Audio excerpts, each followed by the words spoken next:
Hello and welcome to Fire in the Valley. Today we have myself, Mighty Pete, and we're luckily joined by Cliona Ohara. Good afternoon, or good morning, I should say. Sorry, Cliona. Good morning.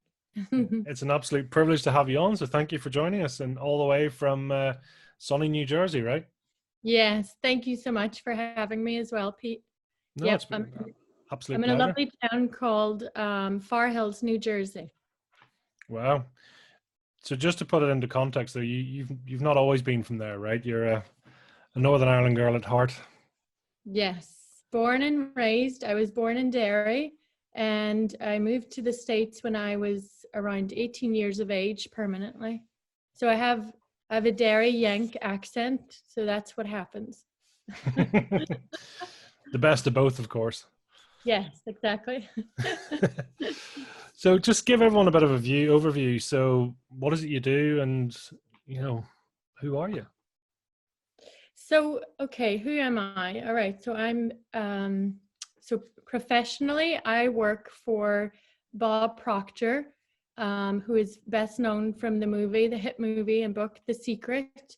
I'm one of his senior inner circle coaches. I work for him full time as a coach, and I coach people from all over the world. I have clients all over the world. Every day I'm on the phone coaching my clients, existing clients, new clients. And I also own two companies. I own a company called Be Me for kids. It's first of its kind personal development company for children. And I also own a company called Joy in the Workplace, which is a corporate culture organization also focused on personal development, bringing it into the workplace. So that professionally, that's who I am. That's what I'm doing every day. Yeah. And then personally, who are you? Personally, I believe that I'm a soul in a physical body. Okay. I believe we're spiritual beings and I'm in a physical body. And I believe that I was put here to get a job done. And these are my channels, how I get my job done professionally. I'm a mom. I was blessed to have three little beautiful children. I have a 5-year-old, a 3-year-old, and almost a 2-year-old. And I also have three stepchildren who I adopted from my husband, Frank. When I met Frank, he had three teenagers. They lost their mom, unfortunately, to cancer. And so I adopted his three big teens, and then we had more children together. And now we are the Brady Bunch. So we're the official Brady Bunch here in New Jersey. And so, yeah, I believe I'm a soul in a physical body, and I'm here to get a job done. And my job, and I'll just go straight into why I believe that. I've always had a very strong faith, Pete. And no, I'm not religious.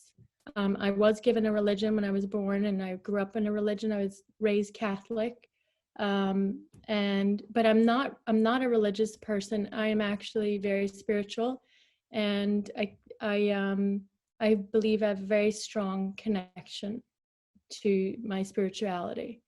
And I remember asking the question, I've had hardship in my life. I've had trouble in my life. I've had an enormous amount of dysfunction and pain.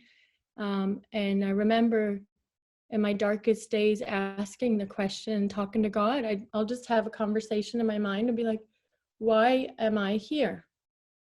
Why am I here? Who am I? And that question, I had that question most of my whole life until my late 20s. I asked the question again when I went through one of the worst times in my life, and I kept hearing, "You're here to serve. You're here to serve." Okay, and so that's what I believe. I believe we as humans, we're here to serve. We're here to serve each other and leave this earth better off. Well, you mentioned a while back there, you were saying, you're here for a purpose. Do you know what your purpose is? My purpose is to help others bring out their full potential. That's my purpose. My purpose is to help others find out their purpose, and live to their truest and fullest potential in life. That's why I'm here. That's some calling. That's amazing. Yes, it Does is. that bring you peace knowing that? It's, yes, absolute. Because now I know, I have no question. And when I didn't know my purpose, I was lost. I was doing jobs that I didn't enjoy. I was working for people that weren't very fair. I was lost. But when you're living on purpose, you're not afraid, and you know where you're going. You know exactly what you have to do every day. It's the Would you greatest co- feeling. is that, would you call it alignment, or is it something else, do you think? Well, you're in alignment with your calling and your purpose, yes. Hmm.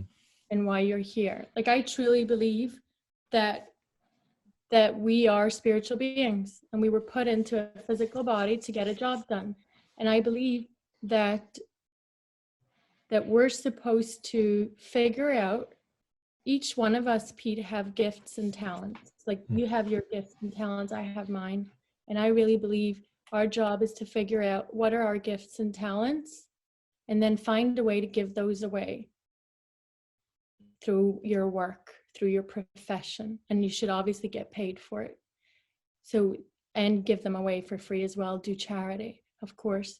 So that's what I believe. We're supposed to find our gifts and talents, which is in alignment with our purpose, find a way to give them away. And that's what you should be doing every day. That should be your job. Well, that's I love the calmness, the contentment that you express that with, which is great. So it's not premeditated. It's not done with duress. It's just, that's what it is. Mm-hmm. Yeah. It's a great way to It's be. peace, right? It's peaceful. Which is quite impressive, especially when you've, that many kids and everything else and everything's going on, but to sort of know that you are, I mean, are you where you're supposed to be? Absolutely. 100%. And I'm just getting started. So like, I really believe I'm just getting started. Yeah. Yeah. So tell us, what does fire in the belly mean to you? Fire in the belly to me means it's the burning desire that if you know the book Think and Grow Rich by Napoleon Hill.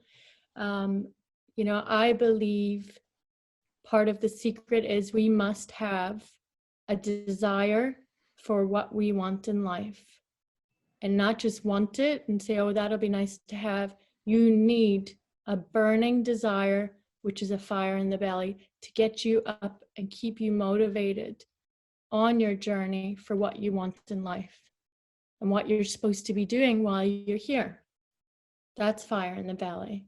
And so for me, what's my fire in the belly? Sure. My Yeah.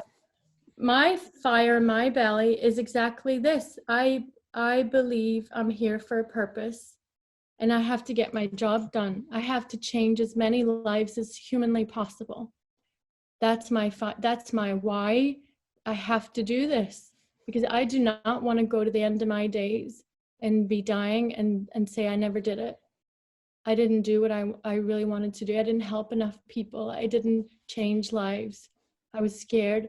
That's the worst thought in my mind, is to die and not do what I was called to do here on earth. I'm not here to play around. Yes, we're here to have fun and have a good time and enjoy life on this journey, but we're here for a purpose.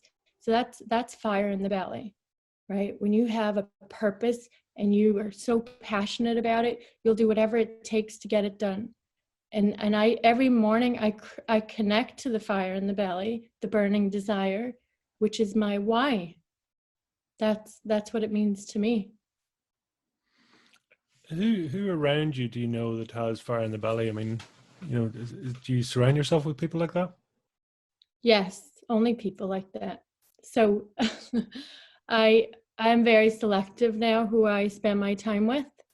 So I have a tight circle of friends who are all on this personal development journey, and they're all doing their own work.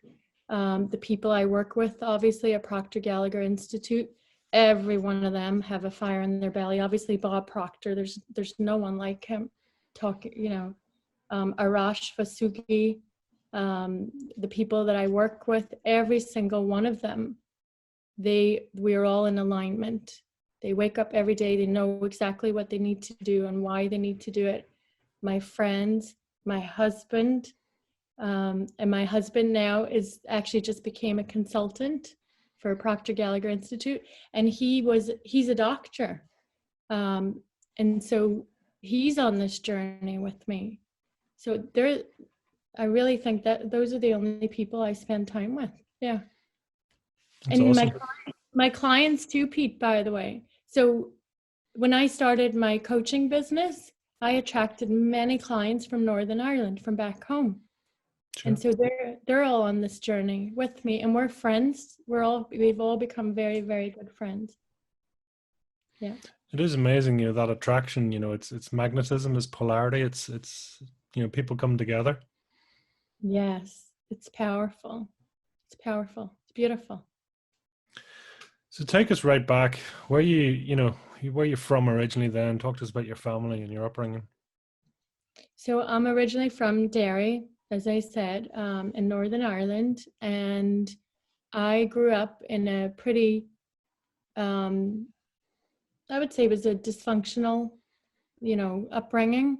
My mother left when I think I was 2 years old, and she left to America to try and make a better life for our family. She was a single mom at the time, and my grandparents raised me and my siblings. And my grandmother was, the head of the household. She was the queen of the family. And my grandfather, so my grandmother and my grandmother raised us. My father really wasn't involved. He would come and go, and we'd see him sometimes we wouldn't. He always showed up at Christmas, some way, shape, or form, but then he'd disappear again, and we wouldn't see him for maybe months, sometimes years, so I didn't grow up with the normal childhood, and it wasn't easy. Looking back, it was not an easy childhood. It was hard. I longed for my mother very much. I would cry for her. I missed her. I didn't understand, why was I different from my friends? Why did they have their mommy and daddy, going to school? And that hurt, because you would see your friends' parents come into the school, when they have school meetings. And I remember always feeling alone in those moments and thinking, why am I different? And it's interesting. I go back on that journey, and I've healed a lot from the pain of, not having parents growing up. But when I look back at it, I think that's where my deep faith and spirituality came. When I was young, when I was probably like 6 or 7 years of age, I remember crying for my mother and my father, and asking questions. I would just talk to God, and in my mind and my heart, and I would say, God, why am I alone? Why don't I have a mother? Why don't I have a father? And I always got this answer, well, I'm your father. And it wasn't a voice. Obviously, I wasn't hearing voices, but it was just a thought, right? I'm your father. And so since the age, as far back as I remember, I think I was 7, I've always said, God is my father. God is my father. And that doesn't mean Jesus. That doesn't mean a religious figure. It's just God. It's universe. It's almighty, right? That's a very powerful start to your life. That's the right word. Yeah. Is that? I suppose. So, I mean, obviously, you then were very close to your grandparents. I mean, that's Do you understand now why your mother left? I mean, is that clear for you now, or has that been a process? It was a process up until my late 20s, but now I understand, obviously, exactly why she left. In Northern Ireland, the Troubles broke many families, and our family was in poverty, we had no money. There was nobody was, my grandmother was working. And my mother had a fire in her belly. And she said, my family's not going to live like this. My family is not going to continue in poverty.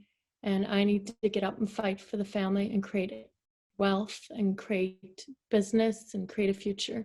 And so she made that very, very hard decision to leave her children to go create something for our family. And she left and she went to America, and that's what she did. She went and she started business. I mean, she didn't take off right away. She didn't grow her business right away. It took many, many years of struggle for her.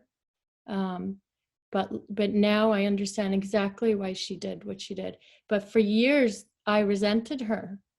For years, I held a grudge against her and blamed her for my whole life, right? Until I had understanding. Yeah. It is so hard for kids, isn't it? And when parents are having to do what they think is right, and but yet that's it's hard for all the parties. Yeah. Yeah. Why America? Do you know? Is it? Well, as I said, my mother went first, and I don't even know why she chose America. It's a good question. I guess that was the thing to do back then. You go to Sure. America, right? When you go in to look for money and look for work, and so I suppose because she went first, then I followed her, and I remember being, wondering why did she leave us? What is she doing over there? And we couldn't see her because the immigration laws is you can't go back and forth until you have your green card. So I literally didn't see my mother for years at a time. We'd only speak on the phone. It wasn't easy, you know? Siblings? Have you brothers, sisters? Yes, I have two sisters and a brother. Where do you come in the pecking order then? I'm the middle child syndrome. Yes. I was the quiet one that didn't make any noise, and excuse me, didn't want to, at the time, get too much attention, right? And stay under the radar. The middle child. Yeah. Just keep out of harm's way. Yeah. And hopefully not be seen or heard, because then, probably play it safe, right? So that was kind of the role I adopted, was the middle child, of not stand out, not speak up, and just kind of coast along and watch and pay attention. Yeah. Was there much of a spread between you all? No, we were like a year apart, a year and a half apart each. So we were all around the same age. Yeah. Oh wow. Have you continued to stay close as you grew up? So it's interesting because my youngest sister, the youngest one, we've been always like best friends. And she actually moved to New Jersey as well. So she doesn't live too far from me. So we're very close. My brother, no, we don't really speak. I don't even know where he is, to be honest. He moved here to America as well, but he went on his own path. We used to get along, but I really don't even know where he is. He just does his own thing. That's the way he is. And then my older sister, she's back in Derry, and we speak here and there. She'll send me pictures of the kids, but we're not very close. We just keep in touch. Yeah. You're kind of like a global family then. You're all sides of Yeah. the Atlantic. Yeah, we kind of are. Yeah. We're spread apart. Yeah. Everybody's kind of on their own journey, Pete. It's interesting. Yeah. Absolutely. So tell me, 7-year-old Cleona, what were we looking at? What was she like? Hmm. So she was under the radar. She was, she didn't want to speak up. She didn't want to have any attention. She was very shy, naive, sweet, very, very sweet, loving child. Very loved God because, that was her everything. And I went to like a Catholic school in Derry, and it was, like nuns and priests for teachers. There was a wee church connected to the school that I went to when I was 7. It's called the Nazareth House. At the time, they had a church, and I always, as a young girl, would sneak into that church and be alone. Just wanted to be alone and talk to God and pray. And then what's interesting, I also always was fascinated with, they had like wasn't an orphanage attached to it, but it was like a foster home or a temporary home for kids that didn't have families. And the nuns would run that. I always wanted to go in there. So I would sneak in there. I was fascinated with those children because I felt like I was one of them, you know? I felt like I belonged in there as well, and I wanted to be around them. And the structure that they had, the discipline, that environment, I lacked that environment of structure and discipline. I lacked all of that. So, but I had a very strong faith, and I would just wander off on my own and do my own thing. And what about school? How was school for you? So, they used to call me the dreamer. Okay. So that was my nickname. Cliona, wake up, dreamer. So, you talk about which we can talk about later, but higher faculties, imagination, right, is one of our higher faculties. When I was young, I would literally zone out, Pete, and just stare out the window and just dream. And I would literally just dream. And so I didn't do very well in school. I wasn't punctual. I didn't do well in my homework. I didn't even do my homework half the time. I didn't score, well in tests. I just was dreaming all the time and imagining what the life that I wanted and what I was going to create. I was just dreaming. Yeah. Academically, as a child, I was not the F, probably the F student. Is that what it is? What's the worst one? F. I can't remember. There's probably a U and unclassified, I think is probably. That's the bit where you probably didn't even turn up, but F is kind of, yeah. Yeah, I was a U or an F at the most. Do you know why you were a dreamer? Because I wanted more. And I didn't like where I was. Would you call it a protection mechanism, or what do you think was going on there? That's a good question. No, I just didn't want to be where I was. So maybe it was a natural protection, right? To not feel or be kind of just disengaged from the reality of my environment. Yeah, I could say, yeah, that would make sense. And just going into my dream state and using my imagination, it was a happier place to be, because I felt, very lonely growing up. If you can imagine, my grandmother, she worked 6 days a week, God bless her. She worked and, back in those days, it wasn't very much money, a couple of pounds an hour. I don't even know how many pounds, but so I was alone most of my childhood. I was alone. Yeah. Did fear come into that? Because you mentioned shyness and almost not being heard. What was that serving? How was that serving you? So the fear I had was of my grandfather, because he was verbally abusive to my grandmother and us, and he would drink. He was a drinker. So when he would drink, he would, get angry, and I was afraid of him.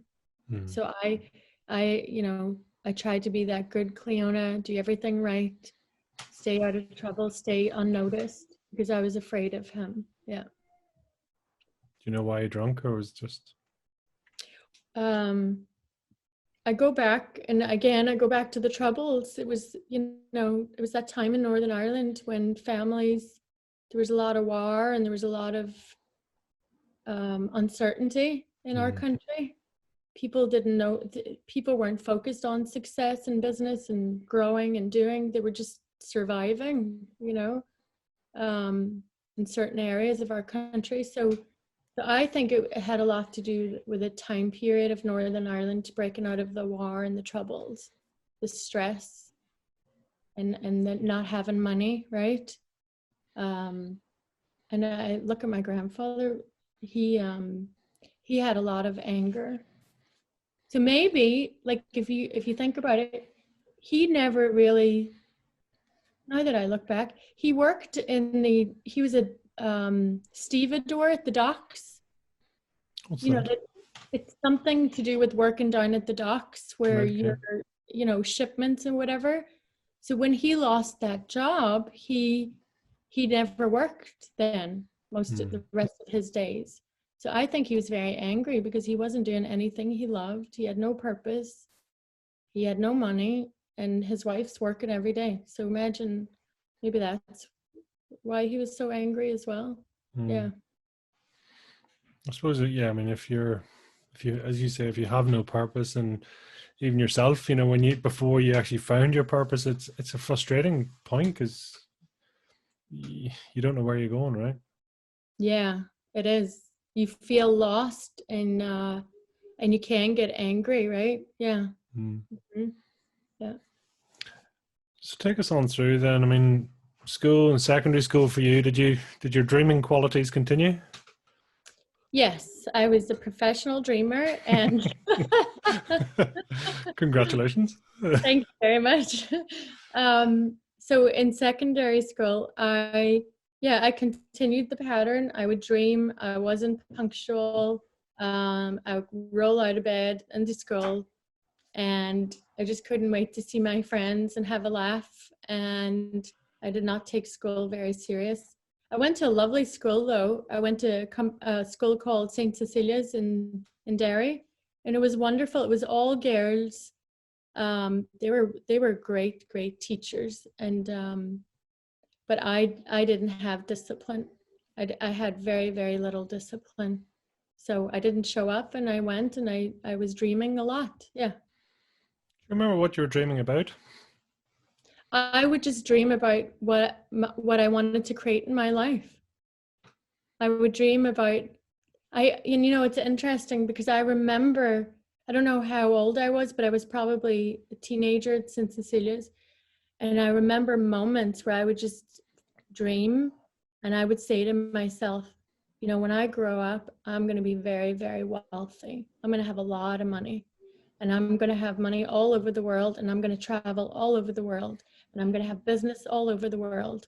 And I just had this certainty that I know that's what I'm going to do. I just know it.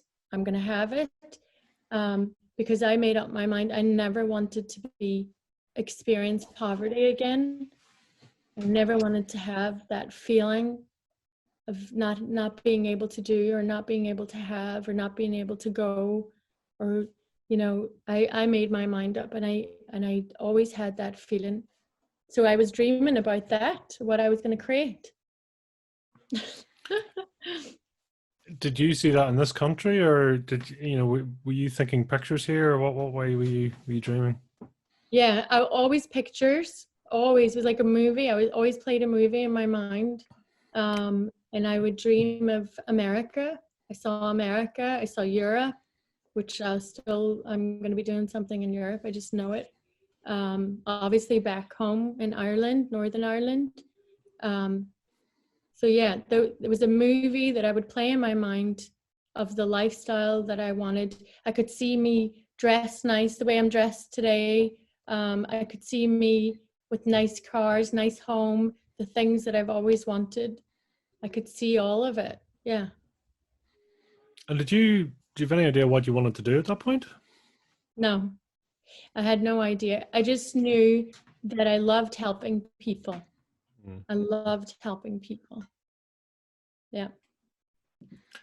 Were you able to connect to people? Because you mentioned loving spending time with friends and things like that. I mean, was connecting with others an easy enough thing for you, or how did that work? In America, or? In through your teenage years, really. Okay. Yes. I when I became a teenager, I changed. I became more I became more confident, and I enjoyed a laugh. So I like to just have a good laugh. So I attracted friends that just love to have a good laugh too. And so you ever see that show Dairy Girls? Like I feel like they wrote that about me and my friends. So because that was us, there was me and three other girls. And Michelle was my friend Margaret, the one with the curly black hair. That was definitely Margaret. And then the blonde one, that was me. And then the other one was the other one. And so that's our story. We would have such a laugh in school and, joke around, and it was just fun. We didn't show up to school to take it serious. We just showed up to have a good time. And what's the laugh of the day, right? What are we going to laugh about today? What's the prank we're going to pull? What are we going to get caught doing today? So yeah, so when I was a teenager, it was about that. It was just about having fun, and I found that place at school with my friends. You a bit of a mischief maker? Yes, actually I was. Looking back, yeah, I was a mischief. I was up to no good. So um I remember getting caught smoking. I was never a smoker, but I would try it every now and Mhm. again. But I remember maybe 15 or 16, whatever age it was, we thought it'd be great to go smoke in school. I don't know why we thought that was a good idea, but we wanted to be risk takers and be brave and do something wild, right?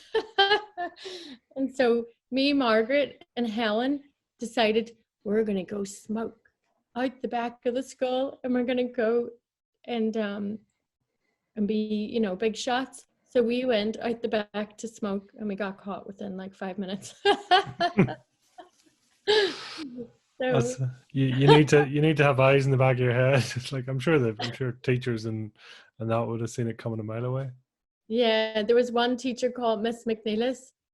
My God, she was like a soldier. She would pop out of everywhere. Like I think she was hiding in the bushes. So she was tough. Miss McNeilis, she was tough. Right, girls, get inside. And then she would call us all inside, lined us up against the blackboard, and went one by one. Who did this? Whose idea was this? And we're all standing there shaking. We're like, oh God. I'm like, you better not tell me. You better not tell me. So we're all lined up, and yeah, it's just looking back. You know what? Some of the best days, some of Mm. the best days in my life. We had a great time, and but but I never did it again. I did not do it again. That was the first and the last. It was too scary. Miss McNeilis scared the life out of me. So Thank you. yeah, thank you, Miss McNeilis. That's it. Saved you from a lifetime of smoking. Yes, exactly. Yes. How how did you explain to friends and that, where your mum and your dad were? Yeah, that's a good question.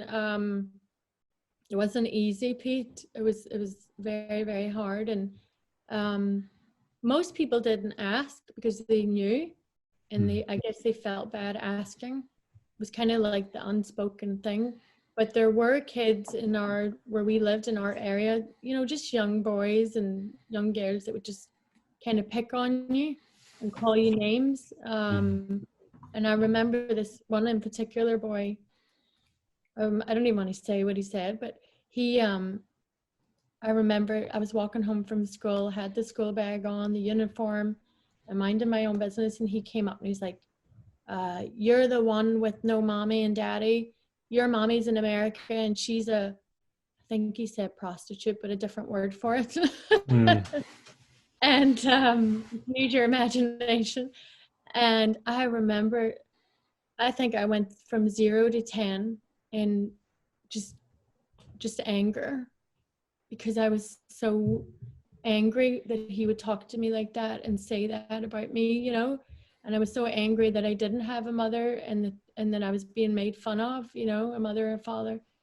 And And so, to be honest, I kind of grabbed him by the scruff of the neck, and I grabbed him by the scruff of the neck and I pinned him up against his own house that he was walking to, and I warned him never to do it again. And he got so scared of me, he never did it again. And so, and that's unlike me, because I was never aggressive. I've never been violent. I've always been calm and sweet, right, and kind. But when he triggered me in that moment, I literally grabbed him, and because I was so hurt, you know. Yeah, so I remember that. That's funny that I had that memory. Well, it's almost primal, isn't it? You know, when someone threatens your own, no matter Yeah, what the situation, you know, it's like it's okay for you to make a joke. It's not okay for someone else to. yeah, And that just exactly. triggers the primal animal. Yeah, exactly. It's, you know, fight or flight, and I chose to fight and warn him he will never do it again, and he never did. So yeah, so most people didn't really bring it up, Pete. I think it was, you know, it's that unspoken word. They probably talked about it behind my back, I'm sure. But yeah, anybody that did and was rude, that there you go. There's an example. I didn't pun everybody against walls. No, wasn't right that, you know, beating people up. No, but I did stick up for myself. You know. That's pretty. I mean, it might have actually been quite a useful thing to have done, if that makes sense. You know, to nip it in the bud and to, I don't know, Yeah. set a standard. Let's say. Yes, I think so. Yeah, I'm glad I did it. You know what? Whoever you are, I don't know your name, but I'm glad you called me names and I grabbed your shirt. Who was your go to then? Was it your grandmother in terms of who the school reported to, who you went back to, and So, my grandmother, yes, but she wasn't really involved in the school. She wasn't really involved. She worked so much, Pete, like 6 days a week. The woman worked so hard. what did she Um, do? she worked for the Dairy Council. Right. So she worked in, you know, administration, and it was like a basic low paying job, whatever they needed her to do. She would sit. Do you remember the castle? Do you know the castle in Derry? Mm-hmm. Yeah. She would sit in that office in there and take, you know, like almost like a maintenance watch person. Well, okay. Yeah. So it wasn't a well paid job, but she worked 6 days a week, and And she had to, right? Because you're supporting everyone. yeah, she was supporting everybody. She had to put food on the table, and so, to be honest, I didn't really have that adult figure to go to growing up. I just didn't. It was more my friends, their parents, sometimes their mommies, the school, and I took a real I got very connected with the nuns in the school because I just loved how they lived their life, and I became friends with a nun who lived next door to me. I just thought it was fascinating. I thought I was going to become a nun, actually. At one point, I was planning on becoming a nun because I just loved the peace in their life and the Mm-hmm. serenity, and you know, they just seemed to live a very peaceful life. Yeah. Do you think that was you, or do you think that was to try and make up for the dysfunction, as you put it?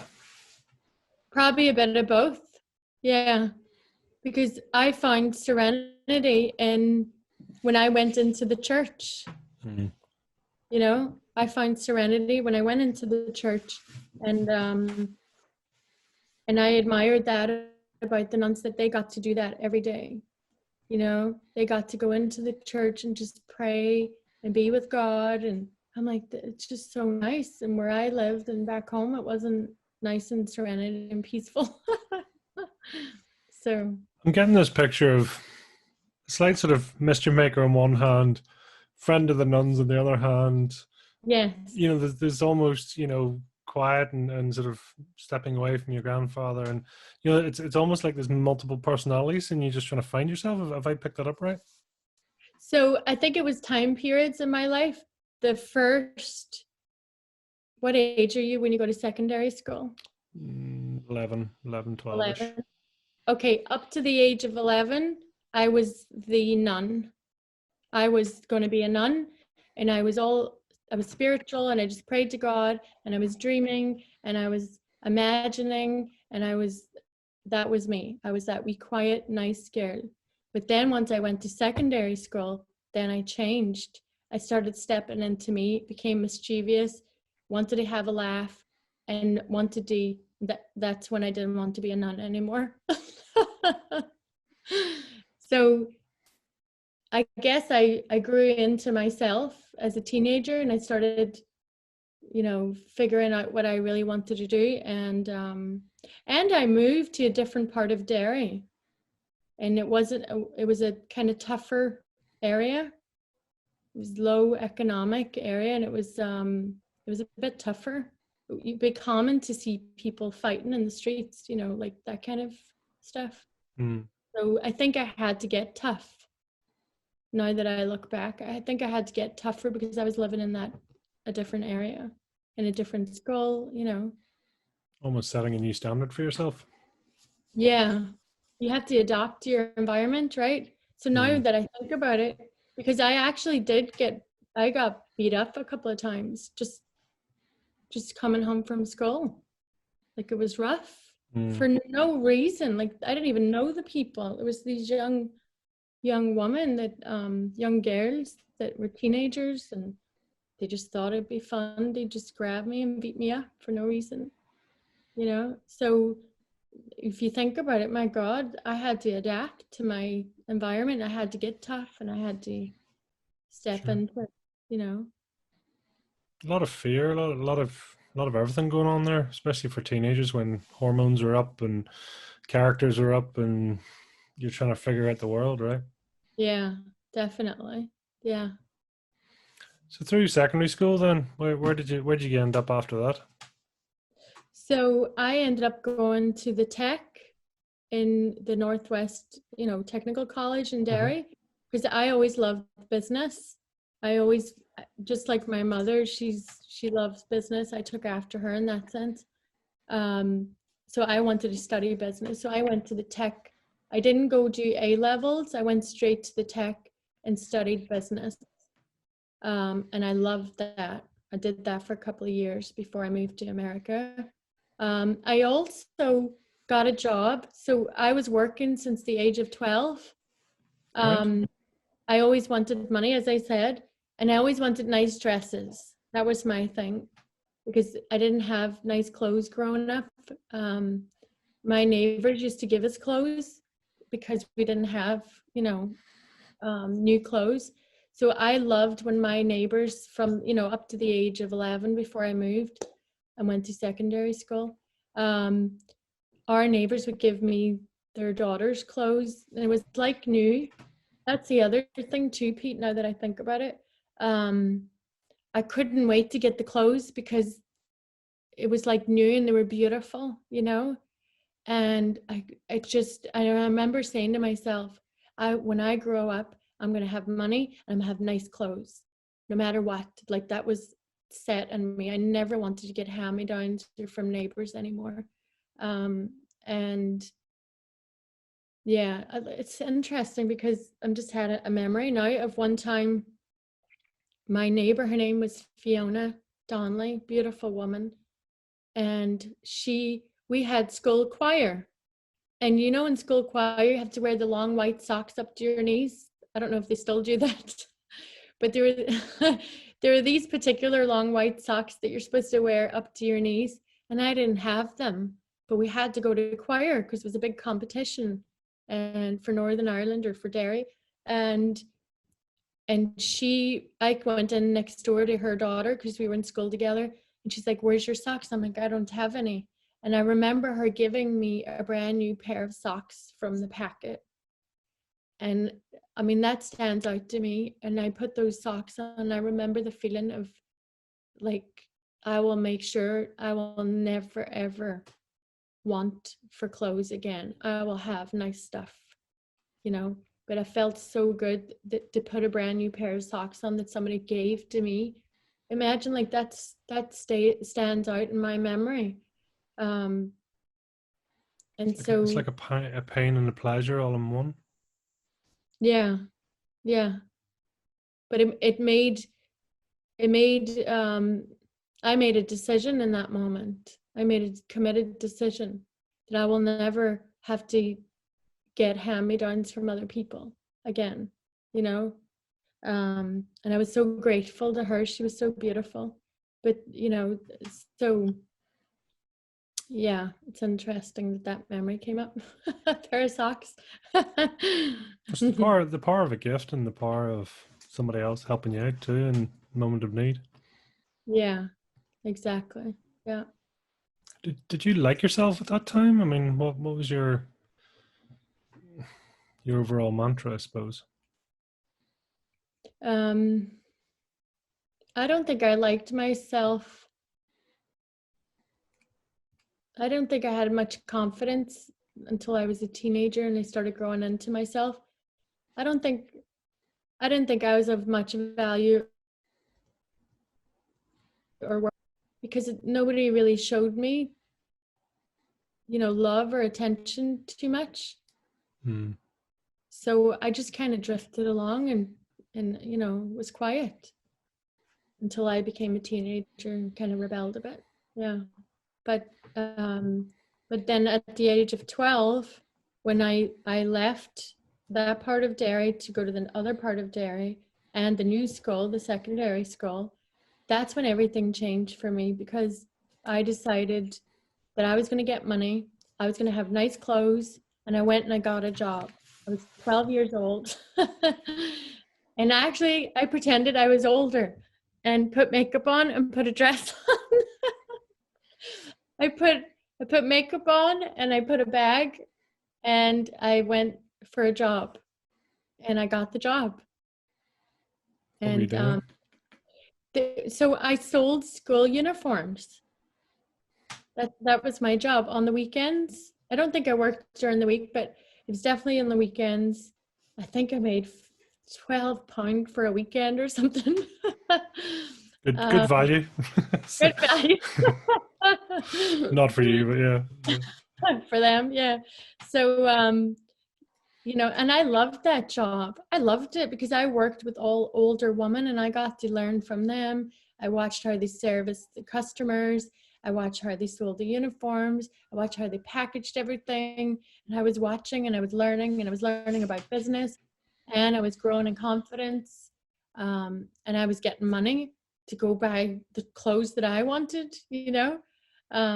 So it was great. I worked right through secondary school from the age of 12 till what age was I? I think I was 15 or 16. And then I went and got another job, which, it's interesting looking back now. I think it was 15 or 16. Then I decided I wanted to work in a fashion store where there's beautiful clothes for women because I loved nice clothes. And I remember, Pete, there was a this shop at the bottom of Shipkey Street in Derry. It was an Indian family owned it. I can't remember the name now. It was called Circa. It was called Circa, and I loved their clothes. I would look in the window and be like, "Oh, look at those dresses! I want one of those." And so I remember walking past it every day, and I said, "I'm going to go in there and I'm going to get a job." And I'm going to work for them and they're going to give me those dresses. And I did. I made up my mind. I visualized it. I played it out in my mind, the whole story, how it was going to happen. And I walked in and I told them, I want a job. I'm going to work here. I'm going to be your best employee. And the boy gave me the job on the spot. Wow. Mm-hmm. And so, now that I look back, what I was doing, I was a bit of an unconscious competent in a Hmm. way.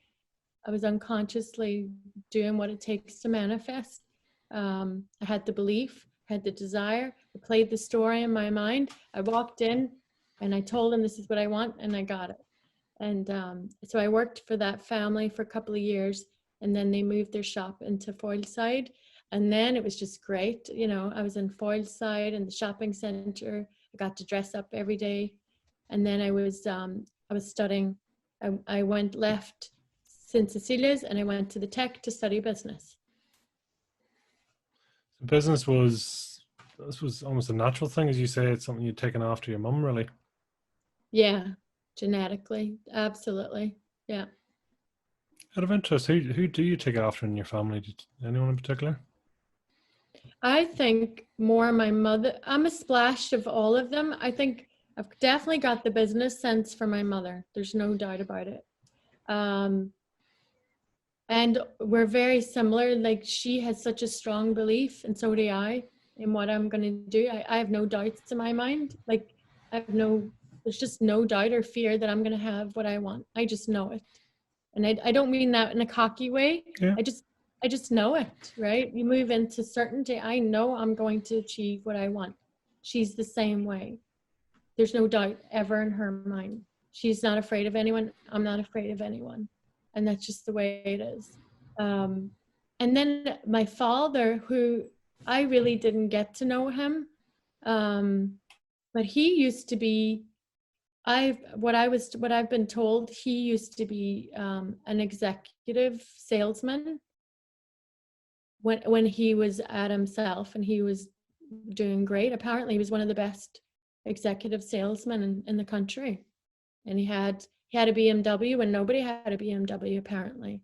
But then he kind of went off the wagon, and he got into, I think he got into drinking first, and then he was into, you know, drugs and stuff, marijuana, smoking, whatever. And he got addicted to that. And then he would just disappear, come back, disappear, come back. Yeah. Yeah, it's hard when that's going on in your life and to even just understand that, people are doing what's, as a kid, you're sucking this all up and you're looking at all the what's going on and sort of bringing your own set of conclusions as well, I suppose. Yeah. Trying to figure out what's going on here, right? You're trying to analyze what's going on. So, yeah, so I think I took after him. Maybe I took after him in that sense too. When he was at himself, he was a businessman as well. So I probably took after him in that sense. And then my grandmother, I took after. She was very ladylike, and she would never curse. And that's me. There's nothing wrong with cursing, but I just don't like it for myself. So I take after her in many ways, mannerisms, the way I hold my hands, even I catch myself sitting like her, She was a lady. She was the queen, a beautiful, beautiful woman. Yeah. So 18, you're up and away. Yes. Was it just first flight out of there, or was it just came about that way for you?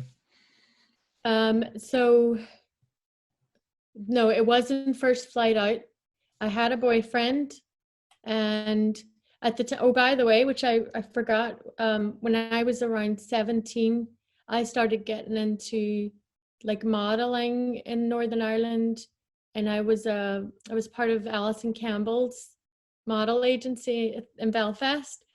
Oh, wow. And I and so I started getting into that as well. And I was in the Miss Northern Ireland pageant. I was the one picked from Derry. It was me and maybe one other girl from Derry.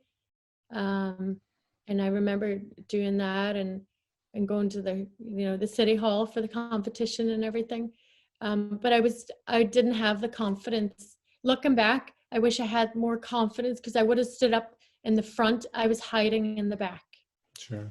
Yeah. And so I was doing all that before I left. And I had a boyfriend at the time. He was like my first love. And then he broke my heart. How could he do it? How could he do it? So he actually, I wanted to go to America. I was at school, I was doing the modeling thing, and I was working in a bar at the time then. I worked in the Strand Bar. And I told him I wanted more, and I wanted to go to America, and I have these dreams of what I want to do with my life, but I can't do it here. And he would get nervous about that idea of me leaving, right?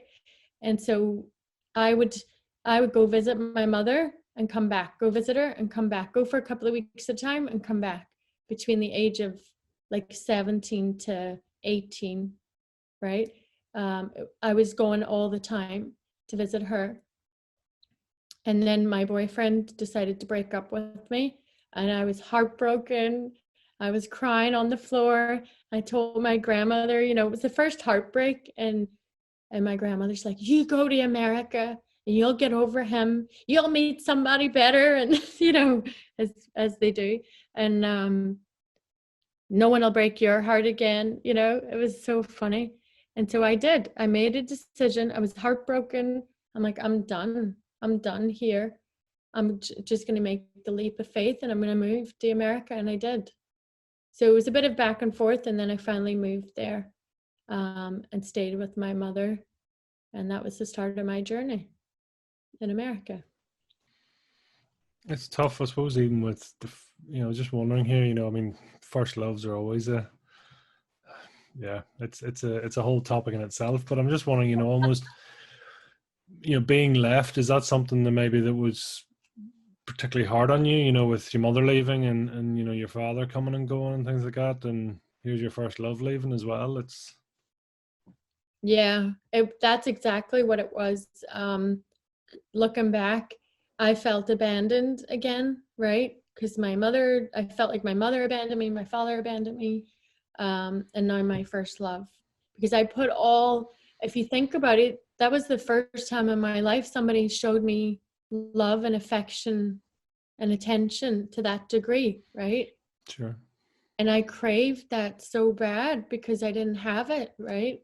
So I put everything into him and the relationship, so that when he broke up with me, it was devastating. It was like losing my mother again, or my father, or whatever. And I took it really, really bad. And if you're listening, don't worry, I got over you quick. No. So It's amazing though, isn't it? All those feelings and everything else. Plus, listen, teenage hormones, life, what's it all about? Meaning, whatever. yeah, It's just it's a crazy time. yes, definitely. So you over to America. Granny says go. You're gone. Yes, and it was hard, you know, to say goodbye to Granny. It was hard to say goodbye to everybody, obviously. Uh, my friends, they had a big going away party for me, and then I just took a leap of faith and went to America, moved in with my mother, and she had just started a business at the time. And I remember thinking, oh, I should go to university here, I should go to college. And she said, well, your college is this business. You're going to learn how to run this business because you're going to be running it one day. And so that was the answer. You know, she told me, this is your university. So I went straight into work every day, starting from entry level, like opening the mail, you know, the post. Mm-hmm. And that was my first job, was in America, was to work for her, opening the post and stamping the pages, you know, what date they came in, you know, the mail. What age were you when you arrived in America then? 18, So you're 18, right? Okay. And between this, 18 and 19, yeah. so what was it? This was mid 90s, is it? I'm kind of, Nine, yeah, 89, no, what am I saying? Hold on, 99, 98, 99, yeah. yeah. So that's, you know, I suppose there's a lot going on. Because what sector did you know, was your mum's business in? Healthcare administration. Okay. So she started a business with a doctor that she used to work with, and it's called an IPA in America. It's called the Independent Physician Association. And back in those days, there was many IPAs that popped up to help doctors and help patients and help insurance companies. So they would do the administration arm. Kudos to your mum, I mean, for showing that initiative and for getting going, right? Oh yes, for sure. I mean, I thank her for so much. You know, I really, really, once I landed in America and I started working for her, I just looked up to her so much. For me, she was like, wow, look what she's done. Look what she's created, especially coming from poverty and all that going on over there, not having money um and now I'm in America and she started a business by herself, a woman, and she was an immigrant too. So I really, really admired her and looked up to her. Was that a process for you? Because I mean, you talked about the sort of anger of being left, and but eventually you get a chance to catch up again. But Yeah. I mean, I'm sure there was a bit of a process there, was it, to sort of heal the wounds and see the bigger picture? Well, there was definitely a process of getting to know her. Because Mm. if you think about it, I didn't really know her personality. I didn't know her. I knew she was my mother and I knew about her and I saw her every now and again. But um, when I landed in America, I had no resentment towards her. I loved her and I admired her so much. I probably admired her a bit too much, to be honest, now looking back. Um, I admired her so, so much. She was the answer, I thought, to all my prayers and my dreams. She was the woman that's going to answer all my prayers. Mm. Um, and so when I started working for her and getting to know her, I'm like, God, I don't even know this woman. But I respected her. I respected her very much, and we started building a relationship through working together. So you were a chief stamper. So you've gone from chief dreamer to chief stamper. So Yes. I was the chief of stamping, and that's a good one. Yes, that's how I started, and then I got promoted to be on the phones, customer service for the doctors, and it's funny people say and change so quick. How did you? Because I would work primarily, and they did not understand what I was saying on the phone, so it was funny. They would say, "Can you put somebody that speaks?" They would actually say, "Can you put somebody that speaks English on the phone?" And I'm like, "I am speaking English." So I quickly adapted to the whatever I heard in my ears. That's what the accent that I had to change a lot of the words quickly because I didn't know what I was saying. And then I just kept growing in the company and moving up the ladder. And as we were growing the business was growing and everything was changing and we get more customers, more contracts, more business. I was going to meetings every day, business meetings every day. I was going to dinner meetings every day. Here I am, I'm 19 years old in a pink suit in New York City, sitting with, you know, 50-year-old, 40 plus up to 70-year-old corporate executives in New York City, CEOs, COOs, presidents of major companies. And I'm sitting there in my pink suit, like straight out of Northern Ireland. It was like, where am I? Right. But I was just taking it all in.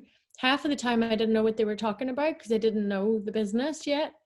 But they were making deals in front of me and I was just taking it all in and I was watching everybody, watching the body language.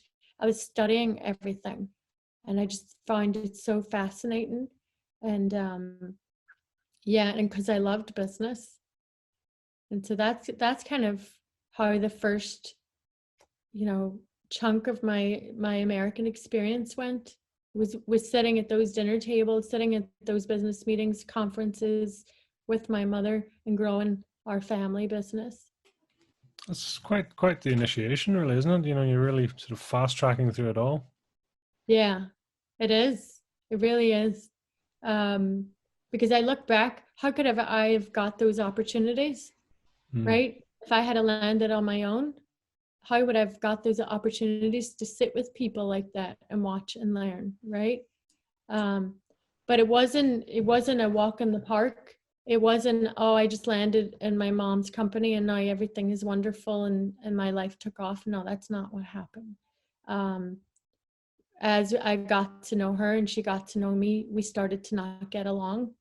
and we would just butt heads. I wanted to do things my way. She wanted me to do them her way. It became like she's my boss, not my mother. So right, I yearned all those years for a mother, and then instead I got a boss, and she was a boss, right? There was no, at work, she was corporate, and she treated me, if not tougher than all the other staff. She was tough. And so that's not what I wanted. I wanted a mother, and I wanted my mommy, but she was so driven herself in the corporate world and her business that was her primary focus. And we just didn't get along. I wanted to do my own thing, and we just didn't get along. So we would fight, and then we'd fall out, and we'd fight, and we'd fall out, and then I just ended up moving out and going my separate ways from her for a year at a time. And we wouldn't even speak for sometimes for months, for a year, and then I was out on my own journey, which was very, very hard, Pete. It wasn't easy. Do you thrive in those sort of scenarios, or only in when you're faced with adversity? Or is it, 'cause some people, when the challenge comes on, great change happens, but sometimes if it's brought upon you, maybe it's not the way. I'm curious to know what your gut instinct is to challenge. When I have a challenge, do I thrive? Is that the question? Yeah. Yeah, I do. I like it. Bring it on. Yeah, I like it.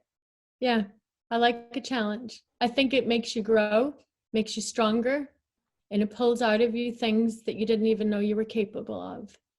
I'm not afraid of challenge. I love it because I really believe we're here to grow and create, right? And be on purpose. So challenges will pull the best out of you. And they pulled the best out of me. Challenges pulled the best out of me, absolutely. Because then I talk about the burning desire, then you say the fire in the belly kicks in because you have a choice. And I had a choice: either become a victim to circumstance or get up and get on with it and create and become who I was always supposed to become. And so that challenge and adversity really made me kick into gear who I wanted to be for myself, right? Absolutely. I mean, I'm sort of getting like there's almost the seesaw effect. Sometimes it's pleasure driven, as in want the clothes, the car, or the money, the security, and then the other side is stuff is going on around you, and you're taking control of your own life. So it's the pain is being induced. So it's a bit of both, really. It seems is what's coming across anyway. Mm-hmm. Don't know if that's Yeah. fair. Yeah. Maybe. Yeah. Mm-hmm. So you've gone your own separate way. What did you end up doing? So I ended up, well, first of all, I had no green card. Okay. And so in America, you can't work if you don't have a green card. And it was really, really hard for me. I couldn't go out and get a job. So legally, the only place I could work was for my mother, because she gave me a small percentage ownership in the family business so I could legally work. And so it was like, do I go back and work for her and be controlled and be not even controlled, but not be free to be myself, right? And work in an industry really I didn't have a lot of passion for. Or do I just go out on my own and figure it out? And so I did. I went out on my own. I had no green card. I struggled. I had no money for rent. And then I actually ended up in a relationship. I met a man that I thought was going to be the knight in the shining armor, and it ended up being a disaster. It ended up being a really, really bad relationship, a very abusive relationship, which one day share in my book. I'm not going to give you all the details of that relationship because it's going to be in my book. But let's just say that it's the worst of its kind that you can imagine relationship. Okay. It's yeah, it's never easy, and I look forward to seeing that in your book. And it's great that you can actually go through that or process that too. Yeah. Well, I was looking for love. If you think about it, my whole childhood looking for love. That's why I stayed with the nuns. Looking for love. That's why I was heartbroken when my first boyfriend broke up with me. Then with my mom, I was looking for love. She was too busy. She was focused, locked in on business, looking for love. And then I was looking for love again and met the first man that I met in America. The first guy that I met, I ended up going with him. It wasn't like I met other boys and I chose him. It was the first one because I was looking for love, Mm. And I ended up in a very, very traumatic, abusive relationship. It wasn't that way in the beginning, obviously, because abusers don't do that. They groom you first. Sure. And they treat you, he treated me like a princess in the beginning, and you don't need to work for your mother. You should come with me, and we're going to start a business together, and we're going to do this and we're going to do that. And so it was all the false hopes and lies that I was fed. And yeah.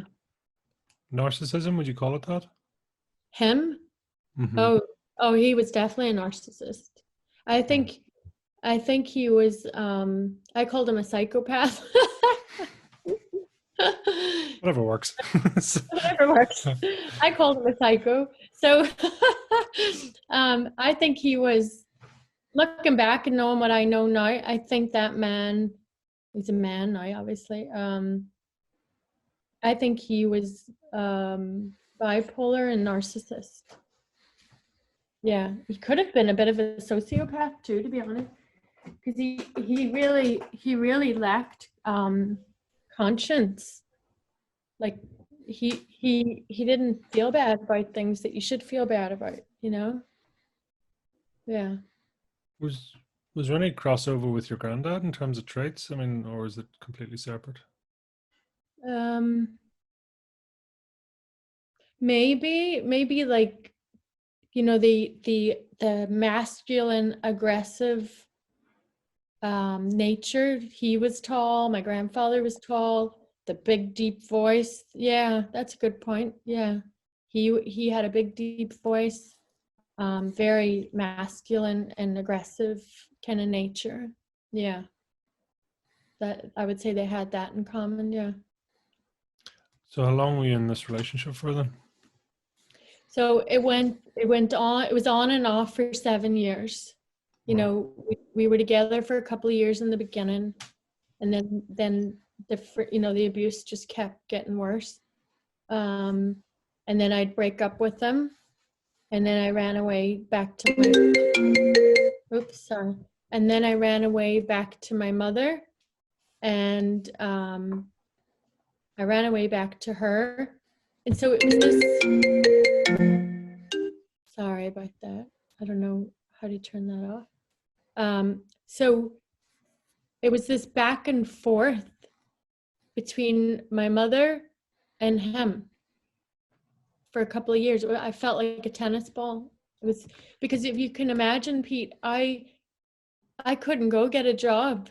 It wasn't like I was lazy and I couldn't make it. Oh, I could make it. I know I could, but legally I couldn't. I was stuck. I was stuck in a country where I had no rights. You can't go to the government and get help.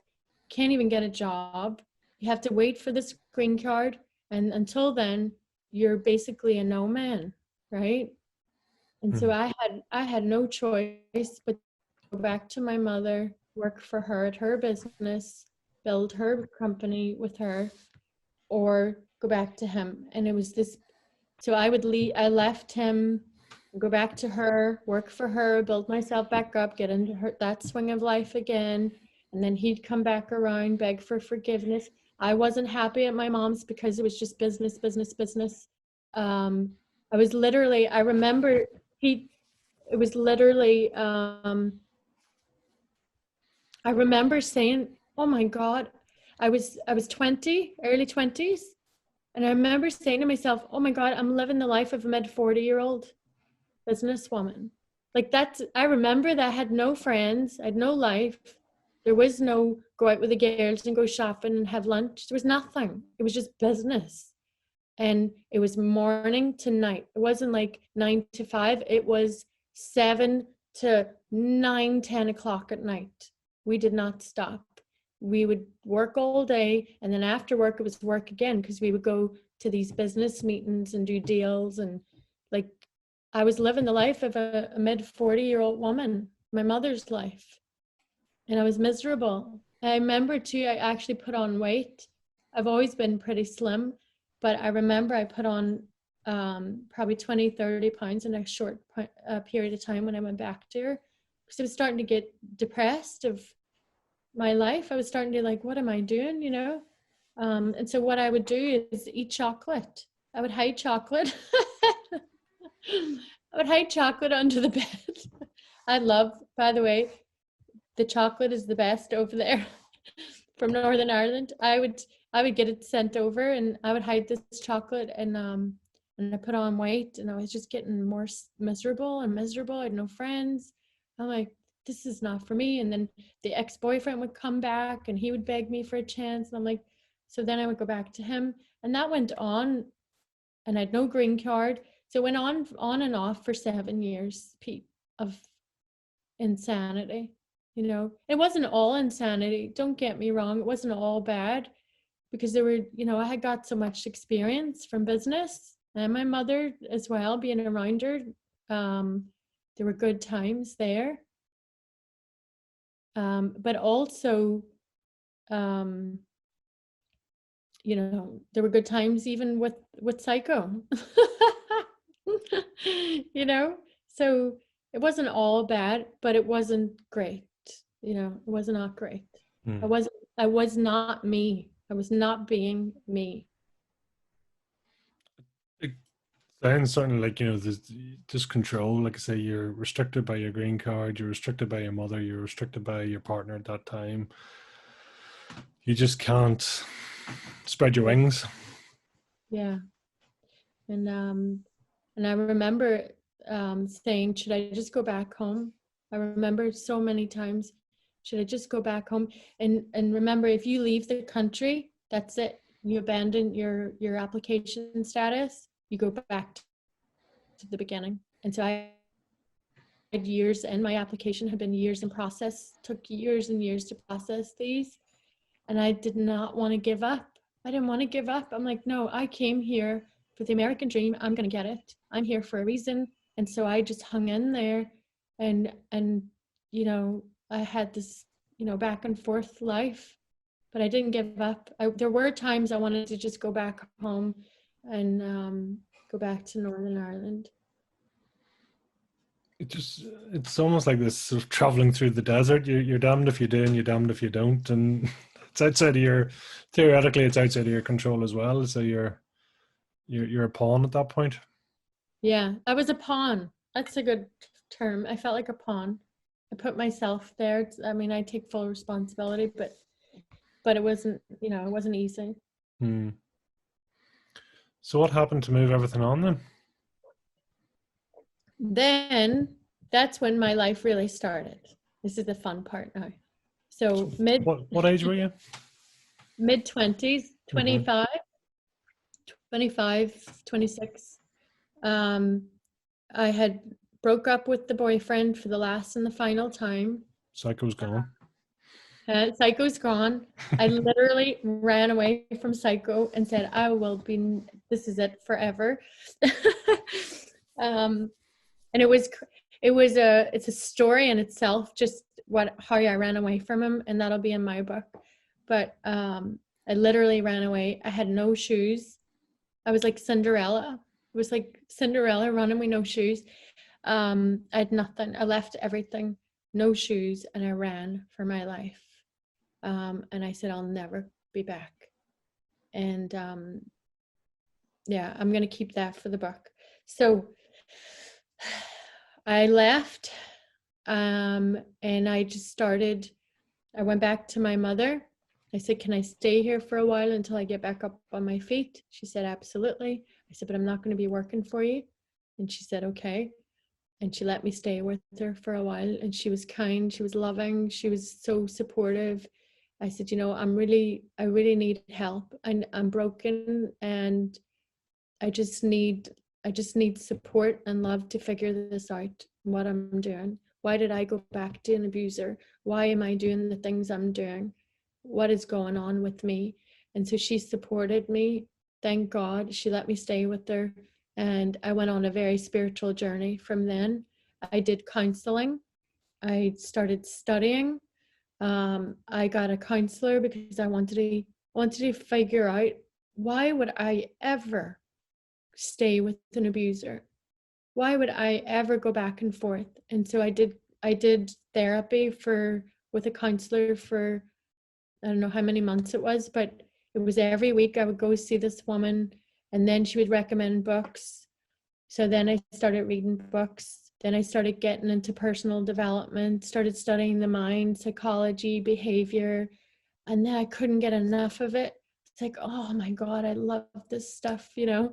It was just, that was me. It was like the lights went off. Oh, this is what I love, you know. It was just so good. I couldn't get enough. Wanted to know everything, wanted to know more. Show me, where is it? And then, and that's when I found The Secret. So I was out one night. I mean, life wasn't perfect yet. This is me still trying to figure out who I am. I had made friends. Now I had friends in America. We'd go out at night, these beautiful girls that I became friends with. And after we'd go to like a nightclub, we'd go eat after the nightclub. That was kind of like the routine we would have. In America, it's common. In New York, you go out, you go eat at like, you know, 2 o'clock in the morning. That's common. So I'm in my 20s. I'm all dressed up, going out dancing for the first time, really feeling like a young woman, what young women do, you know, and have fun. That was the first time I was really starting to have fun as a young woman, since I came to America. And I loved it. I loved going out with them. I loved dancing. I loved the freedom of it. I love feeling like a young woman. And then after one night, after one of the nights out, we went to a restaurant, and I went to the bathroom. But I remember in this moment, Pete, this stands out in my mind. I remember it was the end of the summer, and we had been partying all summer. Like, we were going to parties down by the beach. We were traveling here. We're doing all this stuff. And then I remember walking to the bathroom that night, and in my mind, and I said, God, there must be more to life than this. God, there must be. What is it am I supposed to be doing? I don't want to be doing this anymore. I don't want to be going out for parties anymore. There must be more. And I promised you, this is exactly what happened. I walked over to the bathroom. I looked down, and there was a DVD, a blank DVD sitting on a table outside the bathroom, and it said Secret. And I just saw it, and I thought, I looked around, I'm like, Secret? And somebody left it there. So I took it, and I thought, that's for me. I don't know who left it there, but it sounds interesting. Secret. So I took it home, and that was the beginning of the massive change in my life. I put it on. Can you imagine? Like, it was like my whole world just, it exploded. My mind exploded. I'm like, oh, this is how this works. This is what I was looking for. And there it was sitting right there waiting for me. And then I watched The Secret. I became obsessed with wanting to know more. How does the mind work? Why did I behave the way I did? What happened to me? How did I manifest these things? How do I attract that? And I just couldn't get enough. I got obsessed with, you know, The Secret, with Bob Proctor, Tony Robbins, Wayne Dwyer, Eckhart Tolle, Deepak Chopra. Like that's all I wanted to do was study and do this and learn and grow. And that was the beginning of my transformation. Of course, that I suppose I'm trying to work out. That was mid 2000s, then, was it? Yeah, late. So we're now moving into like, I was around 20, 26, 27. It was when The Secret had just come out. So 26, 27-ish. Hmm. And everything changed. It's amazing too, because I suppose there was YouTube was becoming, really sort of much more popular. So accessibility to materials to people around the world as well. So it was suddenly you can tap into all this, right? Well, YouTube wasn't big back then. Mm, It wasn't, it was more Google, and we didn't even have Facebook. It was called MySpace. that's right. That's right. Yeah. You remember? Yeah. So I don't even think YouTube was big back then. If it was, I wasn't really into it, but I would go get DVDs and Hmm. books and CDs. That's what I had. Um, and it just opened my mind. I loved it. I loved it. And then so I was around 26, 27, and I still didn't have money because I didn't have a green card. I would work for my mother here and there on projects.